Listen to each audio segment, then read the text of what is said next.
ఈ బాలాజీ నాయకు తర్వాత రామావతు మధు నాయకు వాళ్ళు ఎవరు కాదు, మా ఊరు వాళ్ళు. మాది నల్లగొండ జిల్లా పెద్ద అడిసెర్లపల్లి మండలం మల్లాపురం ఒత్తిపట్ల పలువు తండాకు చెందిన వీళ్ళు బాలాజీ నాయకు స్టార్టింగ్లో ఐస్ క్రీమ్ పార్లర్ పెట్టిండు నల్గొండ దగ్గర. వాళ్ళ ఫాదర్ వచ్చేసి ఆటో డ్రైవర్ ఉండే, ప్యాగ ఆటో డ్రైవర్ నడిపేది ఒత్తిపట్ల నుంచి మల్లెపల్లి వరకు. ఆ ఐస్ క్రీమ్ పార్లర్ నుంచి జనాల దగ్గర వడ్డీకి డబ్బులు తీసుకొని ఈ విధంగా ఆయన మోసం చేసిండు. 6 నెలల క్రితం ఇది హంగామా జరిగింది నల్గొండ జిల్లాలో. నల్గొండ పోలీసులు బాలాజీ నాయక్ని అరెస్ట్ చేసిండ్రు, ఈ రామావత్ మధు నాయక్ని కూడా అరెస్ట్ చేసిండ్రు. అది ఇప్పుడు ప్రస్తుతం సిబిసిఐడికి అప్పచెప్పారు ఆ కేసుని. అయితే ఒక్కటే అర్థం కాని పరిస్థితి ఏంటంటే, మిత్రులు జర్నలిస్ట్ మిత్రులు ఎప్పుడైనా కూడా ఒక ఫిర్యాదు మనకు వచ్చినప్పుడు అందులో వాస్తవం ఎంత అని తెలుసుకోవాలి. కానీ కొంతమంది మిత్రులు దాన్ని ఒకవైపు మాత్రమే చూపించడానికి ఇంకోవైపు చూపించలేదు. మంగళ మీద ఆరోపణ వచ్చిందని ఆరోపణని దాన్ని బాగా డ్రోల్ చేసిండ్రు.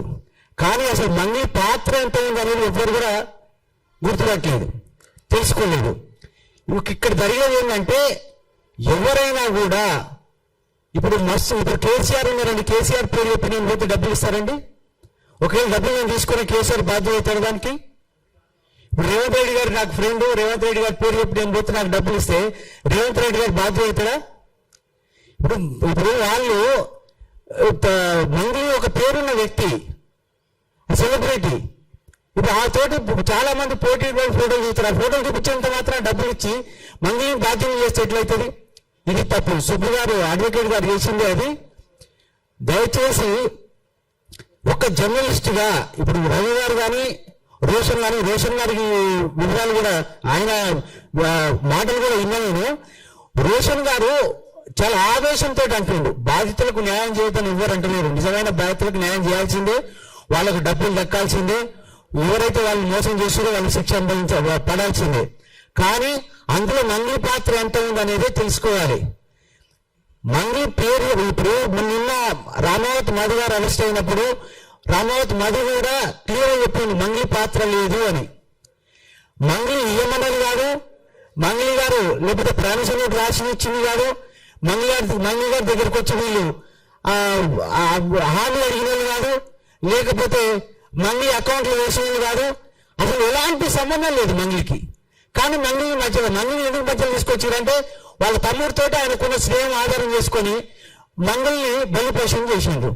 ఇది తప్పు అంటున్నాం మనం. ఇది ఒక జర్నలిస్ట్గా దీన్ని పరిశోధన చేయాలి, వాస్తవాలు బయట పెట్టాలి, రెండు వైపులు ఆలోచించాలి.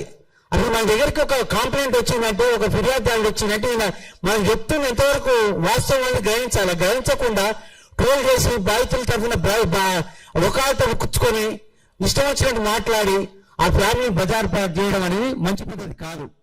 ప్రస్తుతం ఈ కేసు నిన్న మధు అరెస్ట్ అయింది కనుక క్లియర్గా పోలీసు వాళ్ళకు కూడా అర్థమైపోయింది ఇందులో మంగళి ప్రమేయం లేదు అని. ఇక కొంతమంది ఉంటారు, వాళ్ళు ఏంటంటే ఒక వ్యక్తిని టార్గెట్ చేసి నాశనం పట్టించే ప్రయత్నం ఉంటారు. అలాంటి ప్రయత్నం ఇక్కడ జరుగుతుందని మేము భావిస్తున్నాం. ఎందుకంటే గిరిజన బిడ్డ అట్టడుగు వర్గాల నుంచి ఇప్పుడిప్పుడు ఎదుగుతున్న జాతి ఇది. అట్టడుగు వర్గాల నుంచి ఇప్పుడే ఎదుగుతున్న జాతి ఇది. ఆ జాతిని ఎదగకుండా కుట్ర పండుతున్న పన్నాగమే ఇది. దాన్ని కొంతమందిని పెట్టేసి ఈ మంగళిని ఎట్టి పరిస్థితుల్లో తప్పించాలి, ఎదుగుతున్న వృక్షాన్ని కొట్టేయాలన్నట్టుగా ఎదుగుతున్న మంగళిని కూడా అట్టడుగు సాగి గుంజుకురావాలన్న ప్రయత్నమే తప్ప ఇంకోటి కాదు ఇది. మా దగ్గర అత్యధిక వడ్డీ ఆశతోటి చాలా మంది పిల్లిగొండ తండా, ఎర్రగొండ తండా, మల్లాపురం, వజ్రాపురం, తర్వాత పలువు తండా, మా దగ్గర అక్కంపల్లి, పెద్ద అడిసెల్లపల్లి, అంగడిపేట ఇలాంటి గ్రామాలలో సుమారుగా 700-800 మంది జనాలు వడ్డీ ఆశ చూసుకొని 15 రూపాయలు 20 రూపాయలు ఆడజు ఆశ చూపిస్తే ఆ వడ్డీ ఆశకు భూముల్ని కుదవబెట్టి అన్ని మార్టిగేజ్ చేసి ఇంట్లో ఉన్న బంగారం బ్యాంకులలో పెట్టి తీసుకొచ్చి రామావతి మధుకు రామావతి బాలాజీ నాయక్ ఇచ్చిండు, కానీ అందులో మంగళి ప్రమేయం లేదు. వాస్తవానికి మంగళి ప్రమేయం నిన్నమని వస్తుంది. మంగళి ప్రమేయం అసలు లేదు, మంగళి ఎవరో కూడా తెలియదు మా వాళ్ళకు. కానీ ఈ మంగళి తమ్ముడు శివ యొక్క దేవస్థానాన్ని ఆసరా చేసుకొని వాళ్ళకి పరిచయాలు ఉండొచ్చు. పరిచయాలు ఎవరుకున్నామని అందరికుంటే పరిచయాలు, ఆ పరిచయాన్ని ఆసరా చేసుకొని మంగళిని లాగితే అంతో ఇంతో గుంజెత్తన్న ఉద్దేశంతో ఈ ప్రయత్నం జరిగిందనేది మా భావన.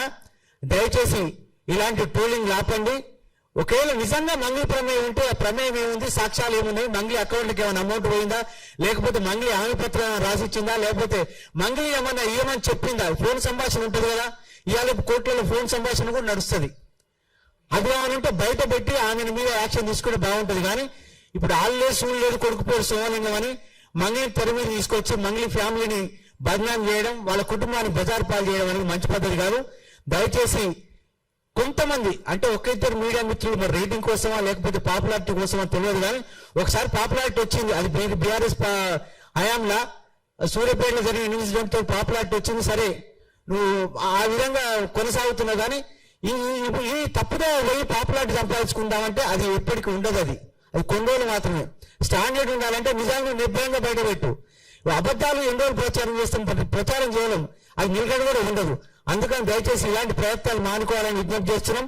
రెండోది, ఎవరైతే అప్పులిచ్చిన బాధితులకు న్యాయం జరగాలంటే అప్పులు తీసుకున్న వాళ్ళని నిజంగా శిక్షించండి, వాళ్ళని బంధించండి, వాళ్ళకు శిక్ష పడేటట్టు చేయండి, వాళ్ళ నుంచి డబ్బులు వసూలు చేసి ఇవ్వండి. ఎవరు మంగళి అడ్డు చెప్పరు, లేకపోతే గిరిజన సమాజంలో ఎవరు ఎక్కడ అడ్డు చెప్పరు, మీకు అండగా ఉంటారు. ఒక విషయం ఏంటంటే ఈ స్కామ్ 6 నెలల క్రితమే బయటపడింది.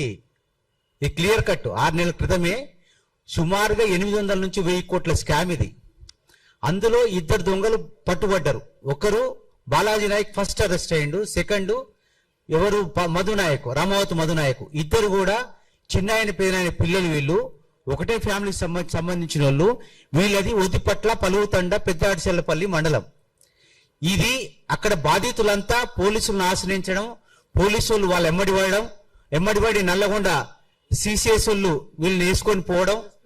ఆ మోనికా మేడం చాలా DSP Devarakonda DSP Monika madam విషయంలో పర్సనల్ ఇంట్రెస్ట్ తీసుకొని వాళ్ళని అరెస్ట్ చేయడం, వాళ్ళ ఇంట్రాగేషన్ అయిపోయింది. దీని వెనక ఎవరెవరు ఏందనేది ఇదివరకే తెలిసిపోయింది. అసలు వాళ్ళ మీద కేసులు కూడా నమోదైనాయి. మీరు Angadipeta police station, Gudipalli police station phone చేసి కనుక్కుంటే ఇప్పుడు మీకు అక్కడ క్లియర్ వీళ్ళ వివరాలను తెలుస్తాయి. ఆల్రెడీ వీళ్ళు ఎవరెవరు అందులో దొంగలు ఉన్నారు, ఈ స్కామ్ లో ఎవరెవరు ఉండనేది టోటల్ క్లియర్ బయటపడ్డది. కానీ ఇప్పుడు 6 నెలల తర్వాత ఈ మంగళి పేరుని ఇప్పుడు ఎందుకు తీసుకొచ్చారు అనేది ఎవరికి అంతుపట్టిన విషయం. కానీ ఇందులో పెద్ద కుట్ర దాగింది. ఆ కుట్ర దాగి ఖచ్చితంగా గిరిజన సంఘం బయటికి లాగుతుంది, వాళ్ళ భర్తం పడుతుంది.